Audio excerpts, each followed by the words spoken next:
मार डालेंगी ये बंद पैकेट की चीजें, दो पल का मजा और जिंदगी भर की सजा। दोस्तों, क्या आपको पता है नूडल और चिप्स जैसी इन सारी पैकेट में बंद चीजों में सुअर की चर्बी को मिलाया जाता है? और क्या आपको पता है फैक्ट्री में काजू कैसे बनता है? अगर आप सोचते हैं कि काजू को डायरेक्ट पेड़ों से तोड़कर मार्केट में भेज दिया जाता है तो आप गलत हो, क्योंकि काजू का कच्चा फल जहरीला होता है। और क्या आपको पता है सप्लीमेंट बनाने के लिए जानवरों की हड्डियों का इस्तेमाल किया जाता है? अगर नहीं पता तो टेंशन नहीं लेने का, क्योंकि आज के वीडियो में हम आपको दिखाएंगे डेली लाइफ में इस्तेमाल होने वाली चीजें फैक्ट्री में आखिर कैसे बनती हैं। तो दोस्तों, फैक्ट्री का सफर स्टार्ट करने से पहले वीडियो को एक छोटा सा लाइक करके चैनल को सब्सक्राइब कर लो, क्योंकि ये वीडियो हमने बड़ी मेहनत से बनाई है। तो चलिए शुरू करते हैं। अपनी कुर्सी की पेटी बांध लीजिए, मौसम बिगड़ने वाला है। किशमिश मेकिंग प्रोसेस।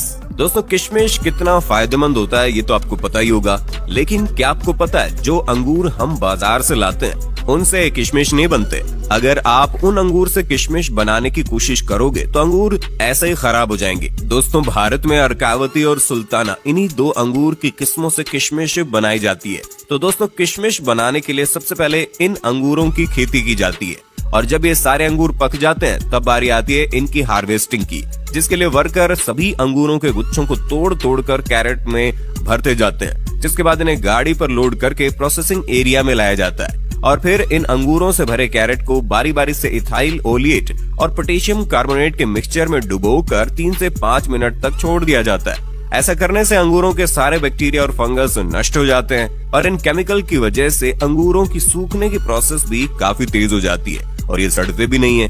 फिर इन अंगूरों को केमिकल में भिगाने के बाद इन्हें सुखाने के लिए एक जालियों का सेट बनाया जाता है, और इन जालियों पर अंगूरों को अच्छी तरह फैला दिया जाता है। अंगूरों पर डायरेक्ट धूप लगने से खराब हो जाते हैं, इसलिए इन जालियों के रूम को छायादार बनाया जाता है। और फिर इन अंगूरों को 10 दिन सुखाने के बाद ये सल्फर प्रोसेस के लिए रेडी हो जाते हैं, जिसके लिए इस जालीदार रूम को पूरी तरह से पैक कर दिया जाता है ताकि सल्फर का धुआं बाहर ना जा सके। उसके बाद रूम में थोड़ी थोड़ी दूरी पर गड्ढा करके उसमें भूसे को डालकर उस पर सल्फर पाउडर डाल दिया जाता है, और फिर सल्फर को जलाने के लिए उस पर जलता हुआ कोयला डाल देते हैं। ऐसा करने से रात भर सल्फर का धुआं अंगूरों पर लगता रहता है, जिसकी वजह से अंगूर तेजी से सिकुड़ने लगते हैं। और इसके बाद अगले दिन इस रूम को खोल दिया जाता है, और फिर अंगूरों को 4 से 5 दिन सूखने के लिए छोड़ दिया जाता है। और जब सभी अंगूर सूख कर पूरी तरह से किशमिश बन जाते हैं तो इन किशमिश को निकालकर कैरेट में भर लिया जाता है। इसके बाद इनकी सफाई करने के लिए इन्हें प्रोसेसिंग फैक्ट्री में लाया जाता है। फैक्ट्री में लाने के बाद सबसे पहले किशमिश को क्लीनिंग मशीन में डाला जाता है, जहाँ ये किशमिश कन्वेयर बेल्ट की मदद से जब वाइब्रेटिंग मशीन तक पहुँचते हैं तो ये मशीन अपने आप